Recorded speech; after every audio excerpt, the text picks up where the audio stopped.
Talk about the creative process. Well, let's say the use of constraints.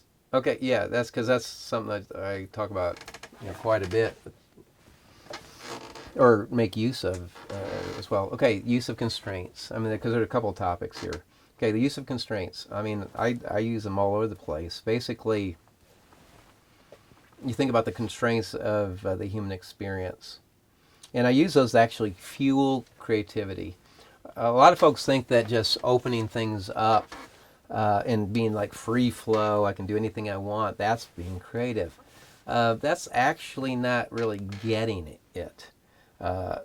Here we are in the human experience. We have limitations. We have limitations of the physical body, or we're from California, a sustained energy pattern. We have the constraints of time, and money. We only have so long to play the game or do what we feel like we're here to do. Okay, so time being a constraint. So let's translate it this way. If I want something done, accomplished either with myself, or with someone I'm working with, I limit the amount of time. Usually, I give people half the time they normally would think they would need to accomplish a task. Whether it's making a record, a song in a more creative space, or a product or whatever, maybe some organizational goal or something like that. I limit the amount of time, and what will happen is, even sometimes a few days, especially when people are planning, is just by posing the challenge or the question, it tees it up in the human brain. Human brain is an efficiency machine. It is always searching for the most efficient way to do things. It does that. Why? Because all human activity is subject to energy levels. And so it's seeking to create habits or things that conserve that energy for more important tasks. Okay, if this makes any sense.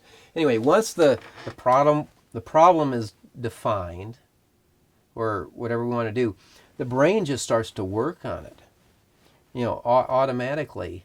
And when we're waking, or in our awake state of consciousness, I mean, we'll call it C1, or when we're sleeping.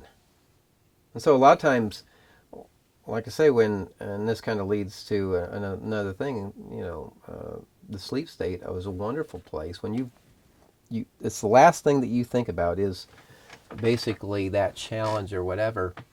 You put it there, and a lot of times you'll wake up that next morning and things will be sorted out.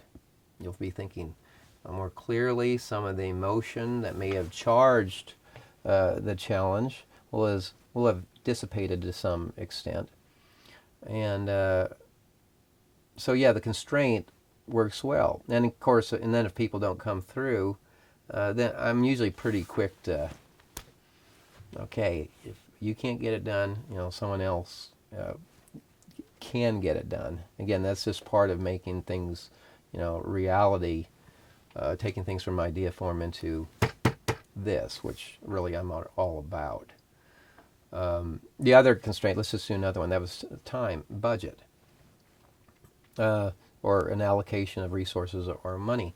I give people far less than, I shouldn't say far less, I mean, I'm a pretty generous guy, but normally we start out with a lot less. And we find that fuels creativity, that people will do things and get a better result than like folks that have an unlimited budget. I mean, you can see that with a lot of records. Now, with that said, you have to spend enough. Folks that come in and do an album in a couple days, I have to question whether that record, on a probability basis, is going to come out that good. Whereas if you would take maybe a few weeks and really think about it, as it's developing, as well as your pre-production work and all that, you'll come out with a better product the more intention you put into it. Now, with that said, There are the exceptions where you come in and you just record something and it's great.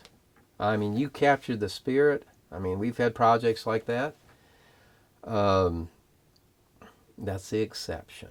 Most products could be greater than they are, or of a higher quality, if some more time would have been spent. On the other hand, you spend too much time and you end up with a mix that's hot, and you keep working it, you get used to it, you get conditioned to it, and you end up with a mix that's boring.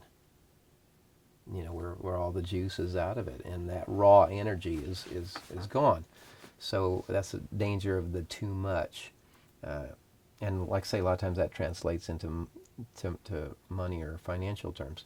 I was going to say, the other thing is, as far as money, I find that people that you can give them a small seed, or let's say a small amount of money, and they can make that grow. They're the talented. They're the folks that I want to hang with.